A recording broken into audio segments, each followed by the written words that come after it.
भाइयों और बहनों, गुजरात आज से 65 वर्ष पूर्व महाराष्ट्र से अलग हुआ था और इस 65 वर्ष की यात्रा में बाद के जो 25 साल 30 वर्ष हैं, इस गुजरात ने अभूतपूर्व विकास किया। ये प्रदेश एक जमाना था, पानी का यहाँ अकाल पड़ता था, सड़कें यहाँ थी नहीं, बिजली का नामो निशान नहीं था, अभावग्रस्त ये प्रदेश था। लेकिन देश के प्रधानमंत्री आदरणीय नरेंद्र मोदी जी ने और उनके द्वारा बताए गए मार्ग पर चलने वाली हमारी सरकारों ने लगातार जो परिश्रम किया है, उसका परिणाम ये हुआ है कि हर क्षेत्र में आज गुजरात भारत देश का रोल मॉडल बन चुका है। आज सारी दुनिया गुजरात में आकर यहां से प्रेरणा लेकर के जाती है। मैं राजभवन में रहता हूं, देश के विदेशों के भी लोग आते हैं, वहां का शिष्टमंडल आता है और बड़े बड़े ऐसे राजनेता भी वहां आते हैं और केवल ये जानने के लिए आते हैं कि गुजरात ने किस प्रकार से थोड़े से समय में विकास के सोपान तय किए। हम भी यहां से सीखें और अपने प्रदेश में लेके जाएं, अपने देशों में लेकर के जाएं। ये सब आप सब प्रजावासी, यहाँ के जो लोग हैं, इनमें 6 वर्ष मुझे रहते हो गए और मैंने अनुभव किया, देश के विभिन्न कोनों पर जाने का अवसर मिलता है। हिमाचल प्रदेश में भी मैं 4 वर्ष गवर्नर रहा, लेकिन मैंने जो अनुभव किया, गुजरात के लोग बहुत विवेकशील, बहुत संस्कारवान, मिलजुल करके रहने की भावना और उद्यमी होने के कारण यहाँ के लोगों ने हर क्षेत्र में, चाहे औद्योगिक क्रांति हो, यहाँ भवनों के निर्माण का भी बड़े बड़े शहरों में अनुपम एक दृश्य देखने को मिलता है। यहाँ का इंफ्रास्ट्रक्चर अभूतपूर्व बना है।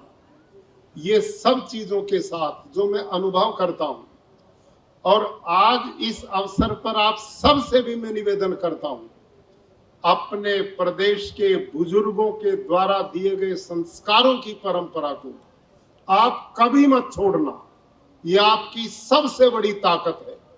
मैं गुजरात में आज भी अनुभव करता हूं, यहां संयुक्त परिवार व्यवस्था है।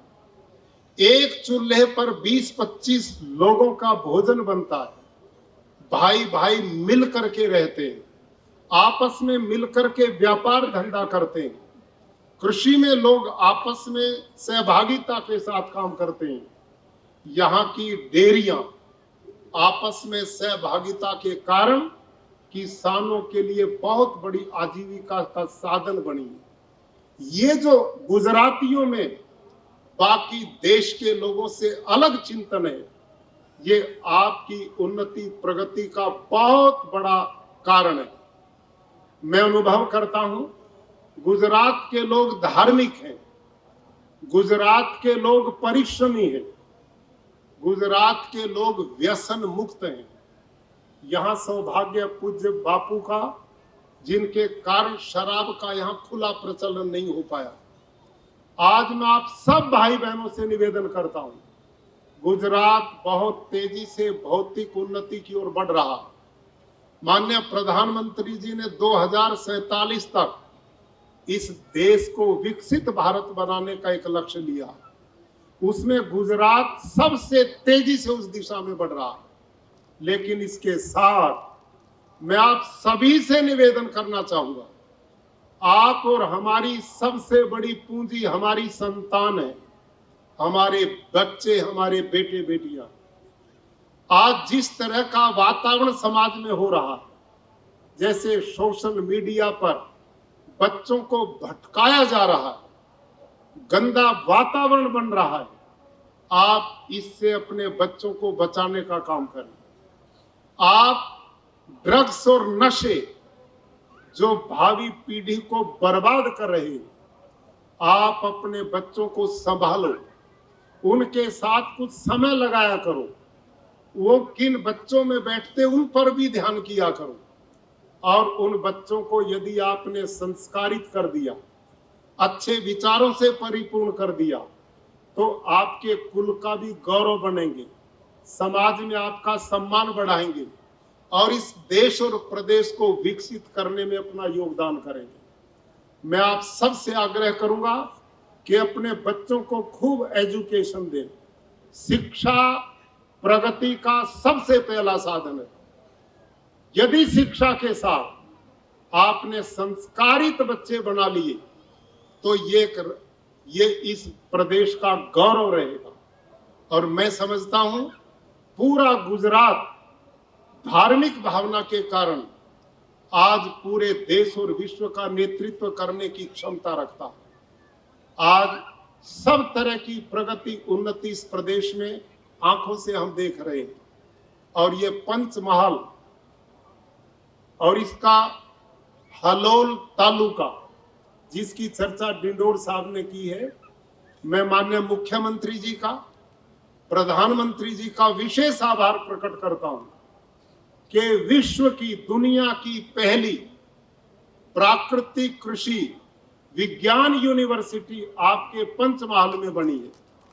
और ये यूनिवर्सिटी आने वाली पीढ़ियों के स्वास्थ्य की गारंटी बनेगी। मेरे भाई और बहनों, आज आप अपने अपने परिवारों में देखो, छोटे छोटे बच्चे कैंसर का शिकार हो रहे हैं, कहीं हार्ट अटैक बढ़ रहे हैं, कहीं पर डायबिटीज पैर पसार रही है। दुनिया भर की बीमारियां अचानक कहां से आ गई। आज मैं और आप सब जो कुछ खा रहे हैं, आज मां के दूध में यूरिया मिल रहा है, गाय भैंस के दूध में यूरिया है, खेतों में इतना जहर डाला जाता है, यूरिया, डीएपी, पेस्टिसाइड, इंसेक्टिसाइड, धरती मां को जहरीला बना दिया।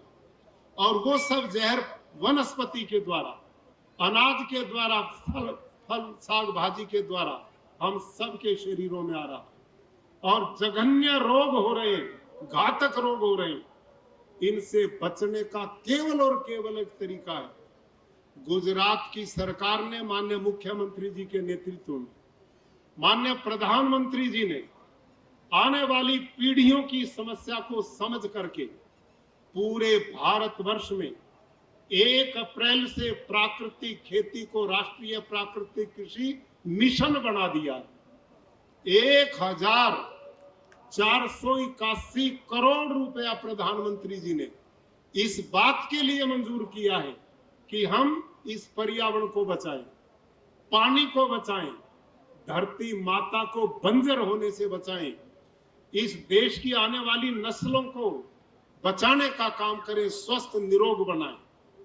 इस दिशा में आप सबसे मेरा आग्रह है कि आप जो खेती नहीं करते वो अपने बच्चों को स्वयं प्राकृतिक आहार खिलाने की प्रेरणा करो। आज बच्चे फास्ट फूड, जंक फूड, ऐसी चीजें हम खिला रहे हैं कि जो बालकों के स्वास्थ्य के साथ खिलवाड़ हो रही है। आज इस पवित्र दिन पर, जहां 65वां हम गुजरात का स्थापना दिवस मना रहे हैं, ऐसे अवसर पर अभी माननीय मुख्यमंत्री जी ने प्रधानमंत्री जी के 9 संकल्प की बात की। इन 9 संकल्पों को यदि हम आज इस स्थापना दिवस पर प्रण लेकर के जाएं और इसका पालन करेंगे तो अपना गुजरात और तेजी से आगे बढ़ेगा, इस देश प्रदेश का गौरव और प्रतिष्ठा बढ़ेगी, गुजरातियों का मान और सम्मान बढ़ेगा और दुनिया के लिए आप और कुछ दे पाएंगे। इन्हीं शब्दों के साथ आज के इस अवसर पर मैं समस्त गुजरात वासियों को स्थापना दिवस की बहुत बहुत बधाई और साधुवाद देता हूं और प्रदेश वासियों के सुमंगल भविष्य की और प्रगति और विकास की कामना करता हूं। आप सबके घरों में सुख रहे, शांति रहे, आनंद रहे। सर्वे भवन्तु सुखिनः, सर्वे सन्तु निरामया, सर्वे भद्राणि पश्यन्तु, मां कश्चित् दुःखभाग् भवेत्। धन्यवाद।